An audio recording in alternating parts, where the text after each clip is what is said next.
Hello everyone. It's section 10.1 or chapter 10 of Pinnock and Rubenfeld. So the chapter is pricing with market power, and the topic says capturing consumer surplus. As the word suggests, a classic producer psychology, which means that producers always try to capture consumer surplus, and by the virtue of that they hope to make good profits.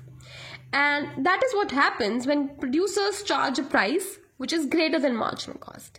Basically, they operate at a point where profit is maximized in a fashion that MR is equal to MC.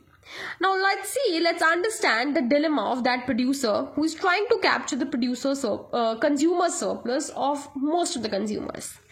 This is the marginal cost curve MC.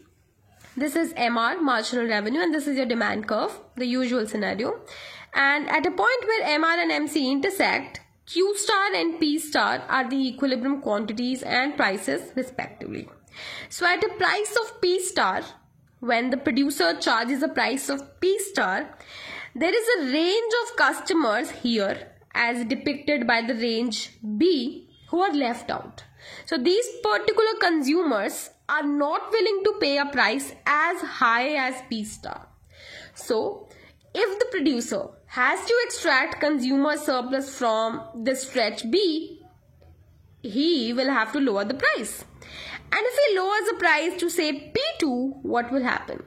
The earlier customers who were ready to pay a higher price will also now be asked to pay a lower price. And because of this, the total revenue will shrink, and this will shrink the profits. So this might affect the profitability scenario of the firm. So that's not an optimal scenario.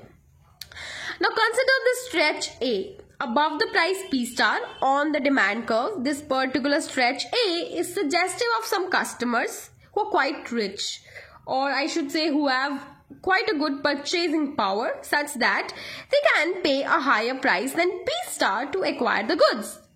So in order to extract the consumer surplus from these set of customers, the producers will have to charge a higher price. Let's say he charges a price of P1. What will happen?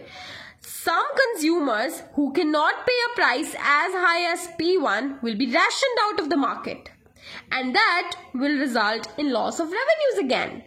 And because lower quantities sold at a higher price, this is actually shrinking revenues and indeed resulting in lower profits.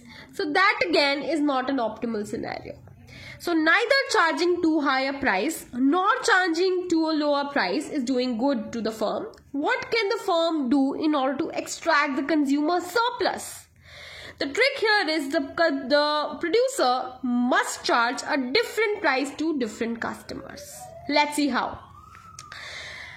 What the producer can do is charge a price P1 in order to charge or in order to extract the consumer surplus of the consumers over this stretch.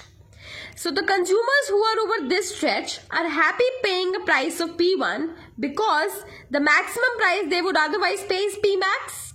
So if the firm is asking them to pay P1, they're as happy as they could be. So they're actually paying a price of P1, and in that way this amount of consumer surplus is extracted by the producer. And then now consider this particular range, the range from this point to this point. Now for these set of customers, the producer can charge a price of P star. At a price of P star, these will happily pay because otherwise they can go upwards also. These consumers are high ability consumers, so they can go beyond P star. Now if a price of P star is charged to this stretch, again their consumer surplus can be extracted by the producer. Now let's come over to the stretch between this point and this point.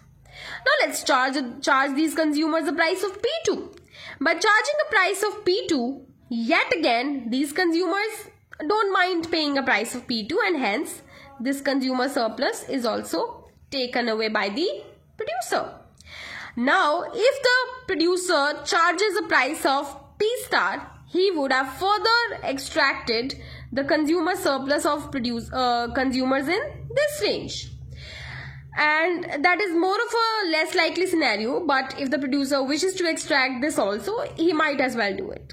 But the conclusion is, in order to extract the consumer surplus, the producer will have to do some differential pricing. That is, charge different prices for different ability consumers.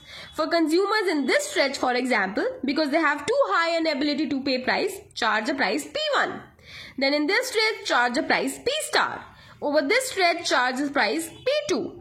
That will allow the producer to extract the consumer surplus and make good profits. Now, this particular phenomenon is indicative of price discrimination.